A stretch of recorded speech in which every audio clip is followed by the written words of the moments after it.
O ICMS, ou o Imposto sobre a Circulação de Mercadorias e Serviços de Transporte Interestadual, Intermunicipal e de Comunicação, ainda que as operações e prestações se iniciem no exterior, é um imposto que está disciplinado no artigo 155, inciso 2 da Constituição Federal e na Lei Complementar 87 de 96. É um imposto estadual e o Distrito Federal poderá instituí-lo com base na sua competência cumulativa, conforme está previsto no artigo 32, parágrafo 1º da Constituição Federal. O ICMS possui algumas características, sendo elas: é um imposto plurifásico. O imposto recai sobre o valor agregado, respeitando o princípio da não cumulatividade incidente sobre o tributo. É um imposto proporcional. O ICMS tem predominantemente um caráter fiscal, ou seja, a sua função principal é arrecadatória. É um imposto real. Para o ICMS, é indiferente quem seja a pessoa natural, ou o que importa é o bem ou o serviço. Seletividade. Poderá ser seletivo em razão da essencialidade do produto. E é um imposto em que cabe isenção ou não incidência. Caso seja concedida, a pessoa jurídica não terá direito de compensar o montante devido nas operações seguintes e acarretará na anulação do crédito anterior, relativo às operações realizadas anteriormente, exceto dos dois casos, se a legislação específica dispuser de forma diversa. Este imposto constitui 80% da arrecadação dos estados e do Distrito Federal. Além disso, cabe lembrar que a Constituição Federal não cria tributos.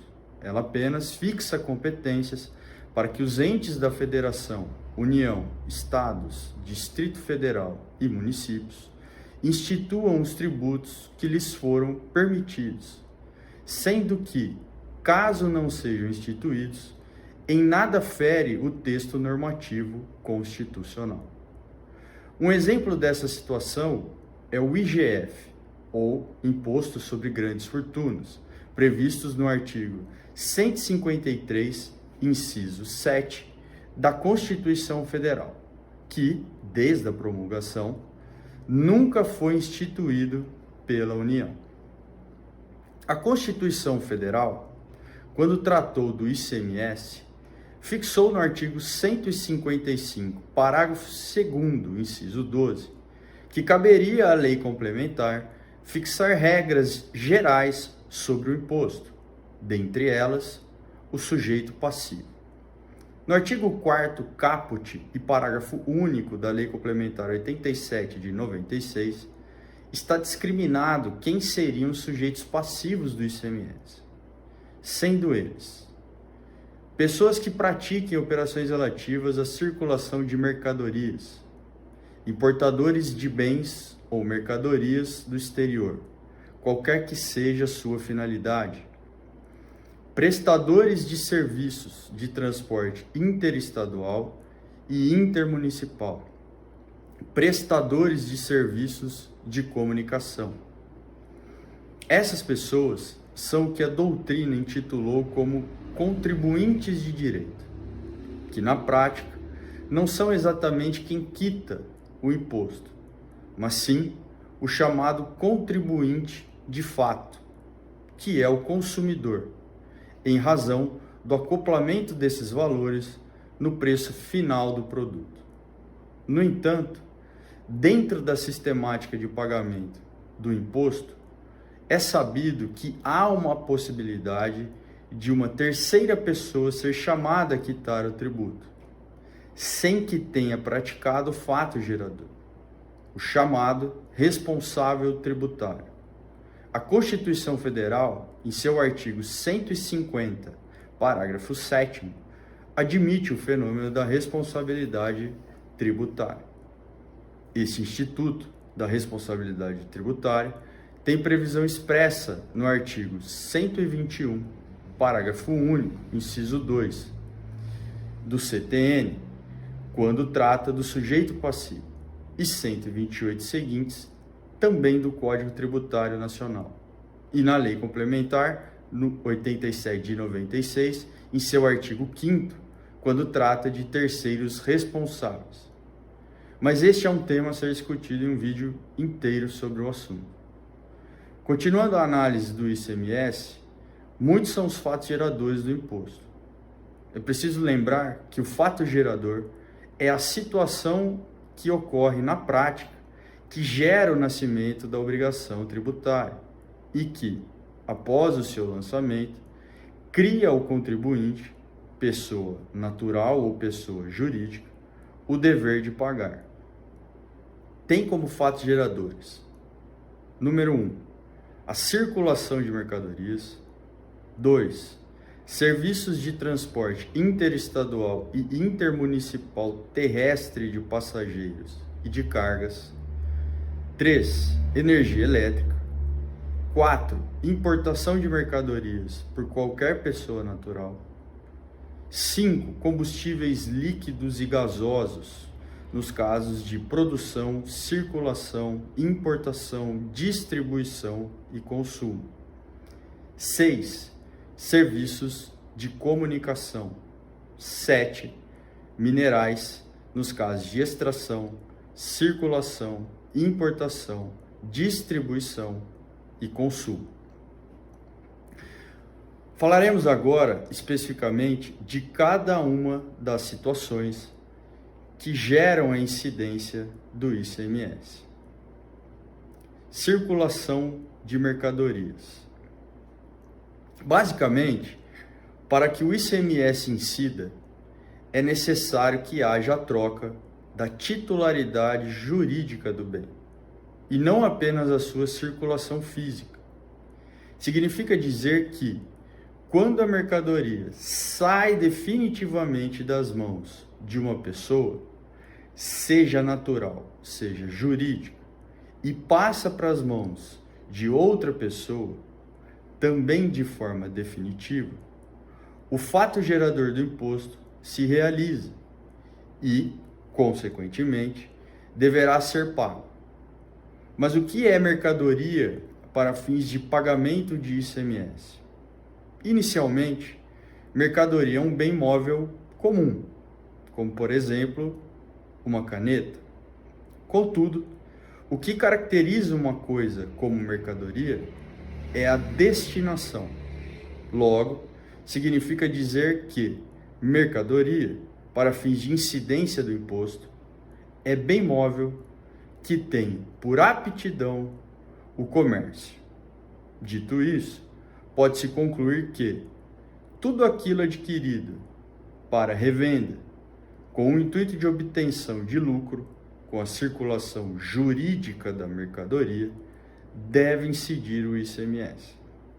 Entretanto, existem situações em que o ICMS não incidirá, mesmo em se tratando de coisa móvel, quais sejam: sobre coisas corpóreas, que não sejam mercadorias, isto é, bens particulares; na alienação de bens do ativo fixo ou imobilizado da empresa.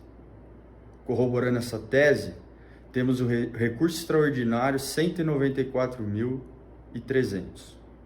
Na simples transferência de mercadoria de um para outro estabelecimento da mesma empresa. Como fundamento dessa tese, temos o enunciado da súmula 166 do Superior Tribunal de Justiça e o recurso especial 113.268. Na mudança integral do estabelecimento da pessoa jurídica, com seu deslocamento do seu patrimônio para outro local. Na integralização de bens, máquinas, equipamentos, etc., pela pessoa jurídica, para constituição ou ampliação de outra empresa, negócio societário. Nas remessas de mercadorias para demonstração e ou consignação. 2. Serviços de transporte interestadual e intermunicipal. Esses dois serviços representam fatos geradores do ICMS. No entanto, o serviço de transporte intramunicipal terrestre de passageiros e de cargas, isto é, aquele que ocorre dentro do próprio município, não é fato gerador do imposto. Neste caso, incide o chamado ISSQN, ou Imposto sobre Serviços de Qualquer Natureza, sendo esse um imposto da competência legislativa dos municípios. As prestações de serviços em que ocorre a incidência do ICMS devem ser onerosas, pois, em sendo tais movimentações de caráter gratuito, não há que se falar na incidência do imposto. Quando ocorrer o transporte da mercadoria em parcelas, considerar-se-á ocorrido fato gerador na data em que se efetivar a saída do primeiro componente, peça ou parte do bem. Quanto ao local da prestação dos serviços de transporte, prevalece o entendimento que o ICMS deve ser recolhido no local de início da prestação do transporte. Para exemplificar essa situação, vamos imaginar o seguinte: uma transportadora é contratada na cidade de Bauru, interior de São Paulo, por uma empresa fixada na cidade de Varginha, interior de Minas, para levar os seus produtos até a cidade de Belém, capital do Pará. Qual estado tem legitimidade para exigir o pagamento do ICMS? Deve ser pago no estado de Minas, pois foi onde se iniciou o transporte da mercadoria. O Supremo Tribunal Federal, na ação direta de inconstitucionalidade 1600, fixou o entendimento de que, no caso dos serviços intermunicipais e interestaduais de transporte aéreo de passageiros, não deve incidir o ICMS, na tentativa de estender esse posicionamento. No caso de transporte terrestre de passageiros, o Supremo, na ação direta de inconstitucionalidade 2669, declarou improcedente a ação, o que significa dizer que entendeu ser constitucional a cobrança nesse caso. Serviços de comunicação. A comunicação é um dos 3 tipos de serviço que a Constituição Federal fixou para a incidência do ICMS na sua prestação, ainda que a prestação tenha se iniciado no exterior, consoante previsto no artigo 155, inciso 2 da Constituição Federal. Também consta tal previsão na Lei Complementar 87 de 96, em seu artigo 2º, inciso 3.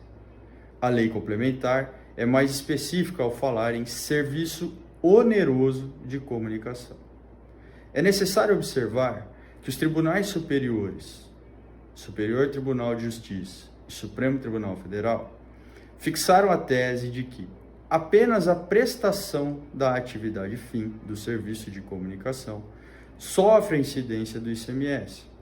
Situação esta que não atinge as atividades meio, que possibilitam a prestação.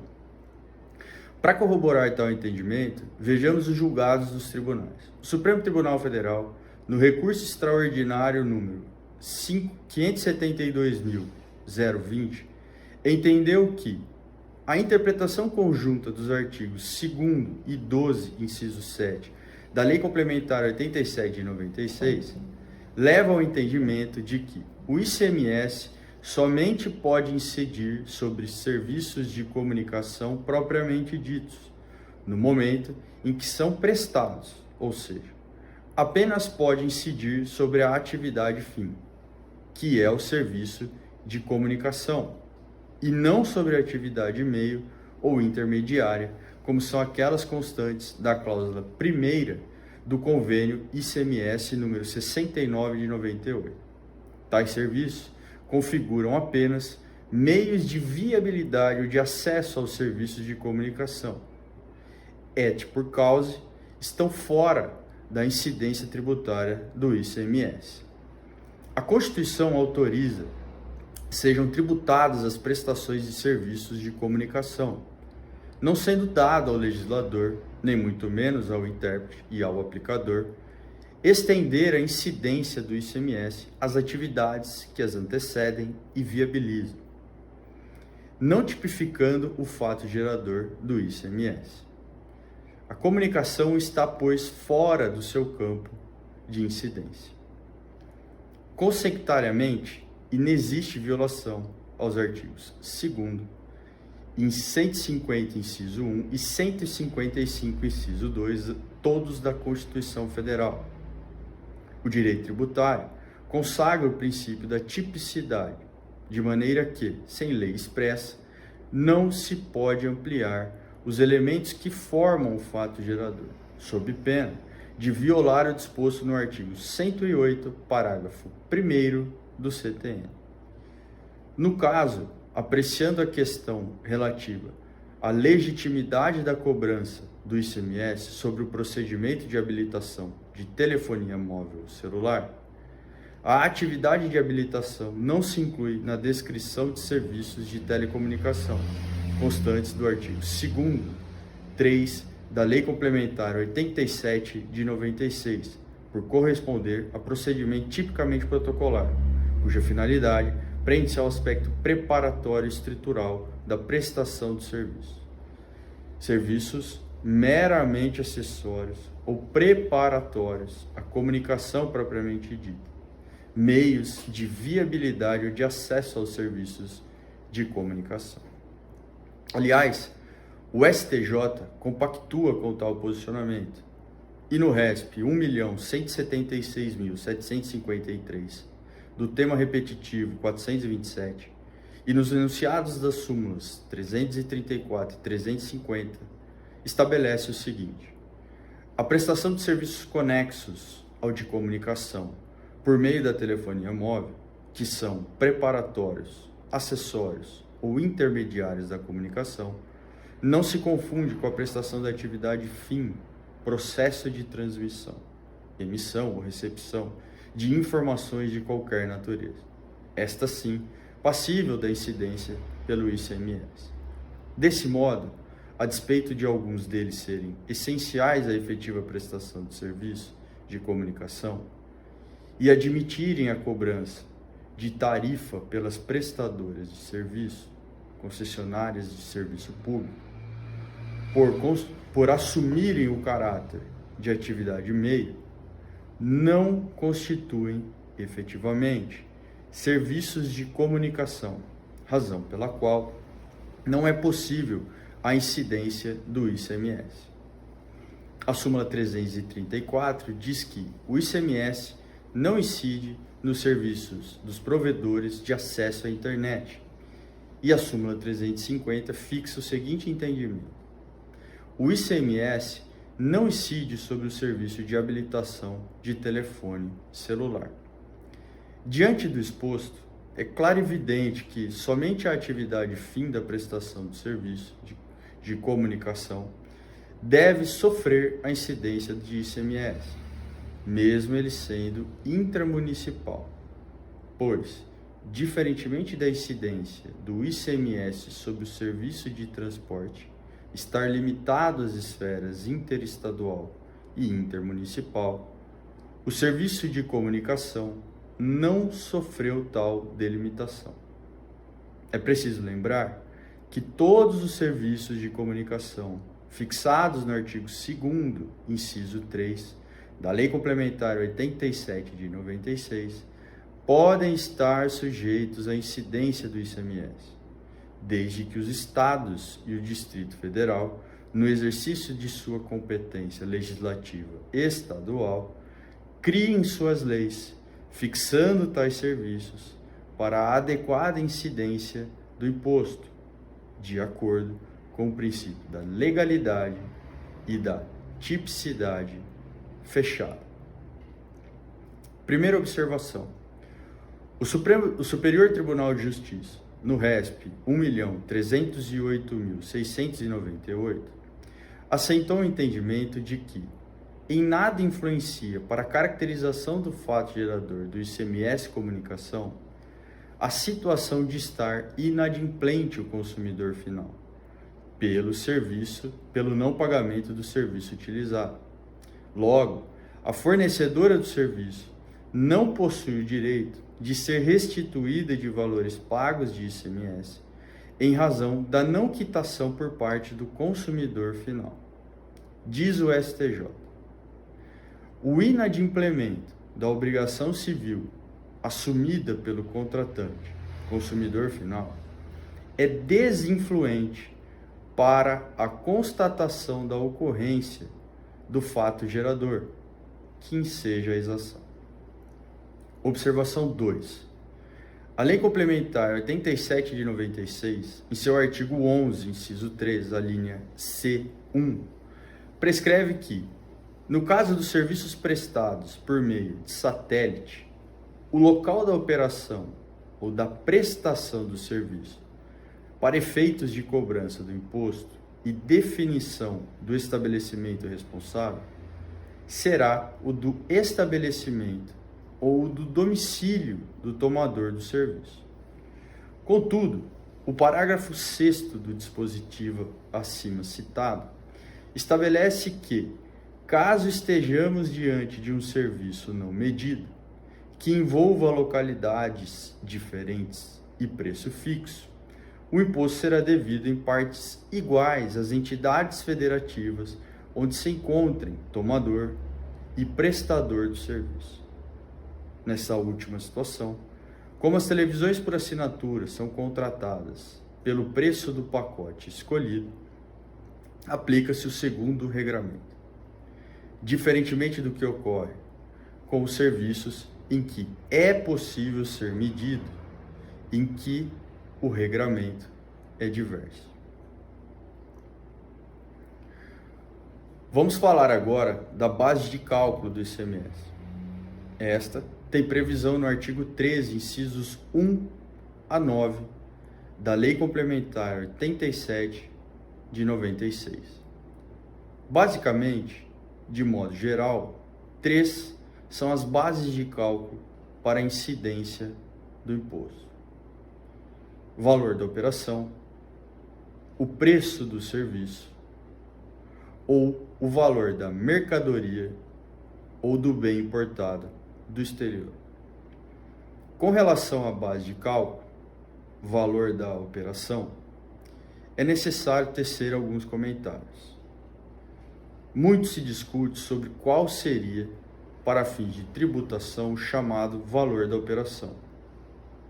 Para os estados, com fundamento no entendimento das procuradorias, o valor da operação para incidência do ICMS seria o valor total daquela mercadoria ou serviço.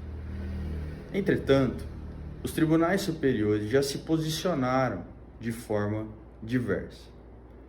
Vejamos o caso da energia elétrica. Quando o Estado cobra o imposto sobre a conta de luz, este insere na base de cálculo do ICMS outros valores além do consumo em si. Isto é, ao invés de cobrar o ICMS sobre a energia, sobre a mercadoria energia elétrica, que o cidadão ou a empresa efetivamente consome no mês, o ente estatal insere, por exemplo, as chamadas tarifas de uso do sistema de distribuição e transmissão, ou popularmente constantes na conta de luz, TUSD e TUST. Esta inserção é ilegal, pois, apesar de ser constitucional pagar tais tarifas, não é correto elas estarem dentro do cálculo do imposto e, em razão disso, acaba-se pagando mensalmente mais ICMS do que o devido. O STJ fixou um entendimento no RESP 1.680.759, dizendo o seguinte: o Tribunal ACO confirmou a sentença que reconheceu a não incidência do ICMS sobre tarifa de uso do sistema de distribuição, a TUST, ou distribuição, a TUSD. O STJ possui entendimento consolidado de que a tarifa de utilização do sistema de distribuição, a TUSD, não integra a base de cálculo do ICMS sobre o consumo da energia elétrica, uma vez que o fato gerador ocorre apenas no momento em que a energia sai do estabelecimento fornecedor e é efetivamente consumida pela pessoa natural ou jurídica. Assim, tarifa cobrada na fase anterior do sistema de distribuição não compõe o valor da operação de saída da mercadoria entregue ao consumidor. Não se desconhece respeitável orientação em sentido contrário, recentemente adotada pela primeira turma por apertada maioria, vencidos os ministros Napoleão Nunes, Maia Filho e Regina Helena Costa, primeira turma do STJ. Sucede que, uma vez preservado o arcabouço normativo sobre o qual se consolidou a jurisprudência do STJ e ausente significativa mudança no contexto fático que deu origem aos precedentes, não parece recomendável essa guinada, em atenção aos princípios da segurança jurídica, da proteção da confiança e da isonomia. Artigos 97, parágrafo 4º do novo CPC. Já quanto às alíquotas a serem aplicadas para a cobrança do ICMS, a Constituição Federal previu, em seu artigo 155, parágrafo 2º, inciso 4 e 5, como devem ser a fixação desses percentuais, pois, no parágrafo 2º, inciso 12 do mesmo dispositivo, não foi repassada à Lei Complementar 87 de 96 a obrigação de regulá-los. Logo, competem aos Estados, dentro de um parâmetro aplicado a todos, prefixar tal situação. Apesar disso, a Constituição Federal estabeleceu as seguintes regras. 155, parágrafo 2º, inciso 4. Resolução do Senado Federal, de iniciativa do Presidente da República ou de 1/3 dos senadores, aprovada pela maioria absoluta dos seus membros, estabelecerá as alíquotas aplicáveis às operações e prestações interestaduais e de exportação.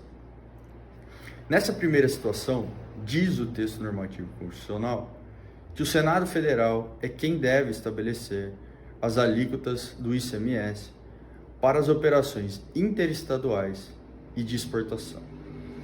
Apesar de ser um imposto estadual, é preciso lembrar que o legislador constitucional deixou a regulamentação do direito tributário como da competência concorrente entre os entes públicos, o que nos faz concluir, mediante leitura pura do texto normativo constitucional, que caberá à União editar normas gerais sobre tais assuntos.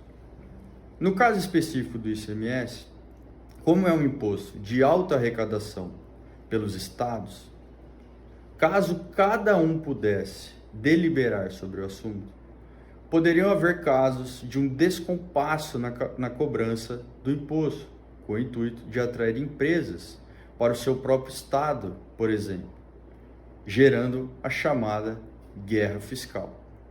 Assim, para evitar essa situação, o legislador proferiu que todos os estados da federação se adequassem às mesmas regras. Especificamente sobre o inciso, entendo que todas as entidades estatais devem se sujeitar às alíquotas impostas pelo Senado Federal, e este tem a obrigação de fixá-las. Por outro, há doutrinadores, como o caso do professor Eduardo Sabag, que entende que o inciso 4 estabelece uma facultatividade ao Senado Federal, mediante resolução, para fixar quais seriam as alíquotas a serem aplicadas às operações e prestações interestaduais e de exportação.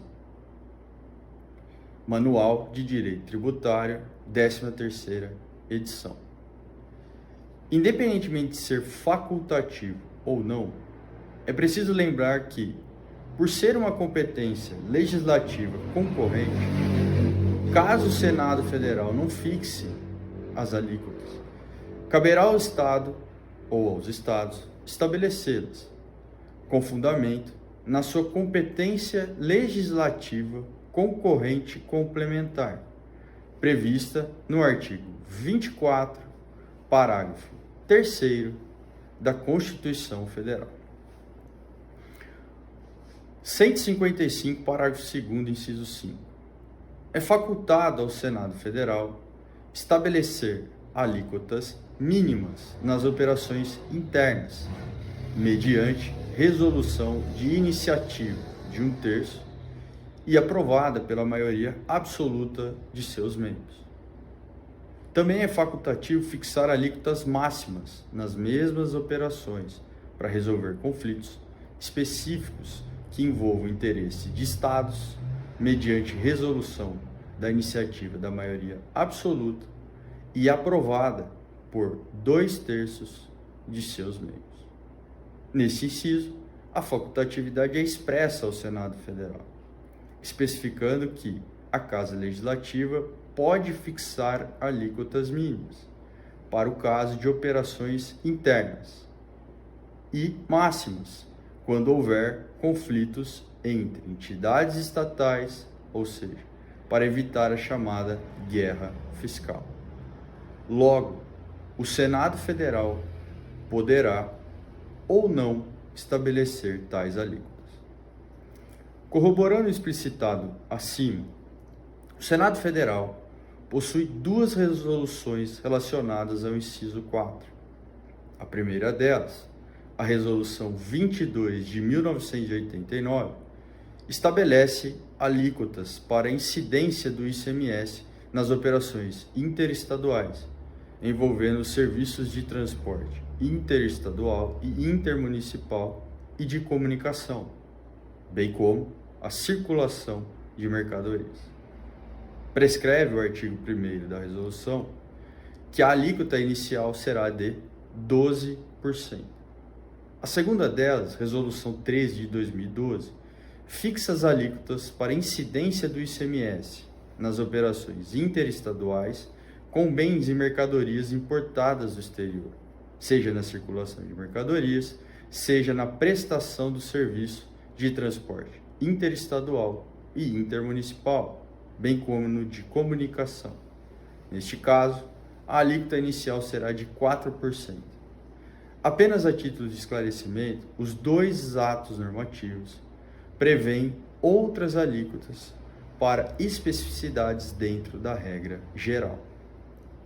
Outra questão extremamente importante que deve ser tratada nessa análise do ICMS é a alteração feita pela Emenda Constitucional 87 de 2015, a qual entrou em vigor em 2016 em razão do princípio da anterioridade, que alterou os incisos 7 e 8 do parágrafo 2º do artigo 155 da Constituição Federal. Essa alteração foi para tratar da sistemática de cobrança do imposto sobre operações relativas à circulação de mercadorias e sobre a prestação de serviços de transporte interestadual e intermunicipal e de comunicação, incidentes sobre as operações e prestações que destinem bens e serviços a consumidor final, contribuinte ou não do imposto, localizado em outro estado. Vamos por parte. Sistemática antes da Emenda Constitucional 87 de 2015. A redação anterior dos incisos previa que o imposto previsto no inciso 2 atenderá ao seguinte. Inciso 7. Em relação às operações e prestações que destinem bens e serviços a consumidor final localizado em outro estado, adotar-se-á 1. A alíquota interestadual quando o destinatário for contribuinte do imposto. 2. A alíquota interna quando o destinatário não for contribuinte dele. Inciso 8. Na hipótese da linha A do inciso anterior, caberá ao estado da localização do destinatário o imposto correspondente à diferença entre a alíquota interna e a interestadual. Sistemática posterior à emenda 87 de 2015. A redação posterior dos incisos prevê que, parágrafo 2º, o imposto previsto no inciso 2 atenderá ao seguinte, inciso 7. Nas operações e prestações que destinem bens e serviços a consumidor final, contribuinte ou não do imposto, localizado em outro estado, adotar-se-á a alíquota interestadual e caberá ao estado de localização do destinatário o imposto correspondente à diferença entre a alíquota interna do estado destinatário e a alíquota interestadual. Inciso 8. A responsabilidade pelo recolhimento do imposto correspondente à diferença entre a alíquota interna e a interestadual de que trata o inciso 7 será atribuída a linha A ao destinatário quando ele for contribuinte do imposto, a linha B ao remetente, quando o destinatário não for contribuinte do imposto. Se analisarmos friamente o texto normativo constitucional, comparando ambas as redações, veremos que a previsão dos incisos 7 e 8 foram aglutinadas no inciso 7 e, consequentemente, as alíneas que compunham tais incisos foram revogadas. Já com relação ao inciso 8, passou a tratar de um tema que anteriormente nem mesmo constava na Constituição Federal. Outro ponto importante é que o dispositivo não faz mais diferenciação se o consumidor final é ou não contribuinte do ICMS. Agora, na compra de um produto por uma pessoa natural, localizada em estado diverso do remetente, por exemplo, pagar-se-á a alíquota interestadual na operação e não mais a alíquota interna do estado de origem da mercadoria para o cálculo do ICMS. Além disso, a diferença da alíquota interestadual e interna do estado destinatário fica com a entidade estatal onde está situado o consumidor final. A grande discussão anterior à emenda constitucional 87 de 2015, que havia e que incomodava muitos estados, quando na posição de destinatário, era que, se o consumidor final fosse não contribuinte do ICMS, aplicava-se a alíquota interestadual, mas o imposto ficava na sua totalidade com o estado de origem. Por outro lado, se o consumidor final fosse contribuinte, cobrava-se no estado de origem o imposto com base na alíquota interestadual e no estado de destino o ICMS com base na alíquota resultante da diferença entre a alíquota interestadual e interna do estado de destino. Com a nova redação do inciso, houve uma alteração dessa sistemática, estabelecendo-se um passo a passo para que, a partir de 2020, o valor do ICMS cobrado, mediante a aplicação do diferencial de alíquota, ficasse integralmente com o estado de destino e não mais dividido entre o estado de origem e o de destino. Tal metódica foi fixada pelo artigo 99 do Ato das Disposições Constitucionais Transitórias, ou ADCT, fixando o seguinte posicionamento. Artigo 99. Para efeito do disposto no inciso 7 do parágrafo 2º do artigo 155, no caso de operações e prestações que destinem bens e serviços a consumidor final não contribuinte localizado em outro estado, o imposto correspondente à diferença entre a alíquota interna e a interestadual será partilhado entre os estados de origem e de destino na seguinte proporção: para o ano de 2015, 20% para o estado de destino e 80% para o estado de origem. Para o ano de 2016, 40% para o estado de destino e 60% para o estado de origem. Para o ano de 2017, 60% para o estado de destino e 40% para o estado de origem. Para o ano de 2018, 80% para o estado de destino e 20% para o estado de origem. A partir do ano de 2020, 100% para o estado de destino.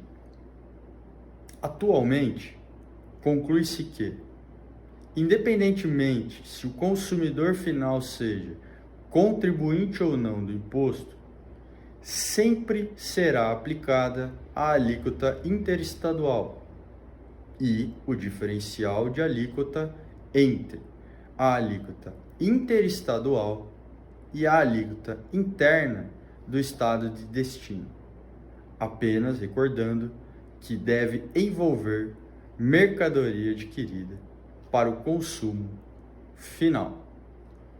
Logo, o estado de origem não se beneficiará mais da alíquota interna, e sim da interestadual, e o estado de destino ficará com o valor total do diferencial de alíquota. Bom, basicamente, são essas as informações mais relevantes a serem apresentadas sobre o ICMS. Logicamente, que as especificidades sobre o assunto são enormes, até por conta de cada estado e o Distrito Federal possuírem suas legislações. Acompanhe as minhas redes sociais para mais vídeos sobre assuntos específicos de direito tributário. Se você gostou, compartilhe o vídeo, curta e fique à vontade para deixar suas dúvidas e comentários. Sua opinião é muito importante para mim. Muito obrigado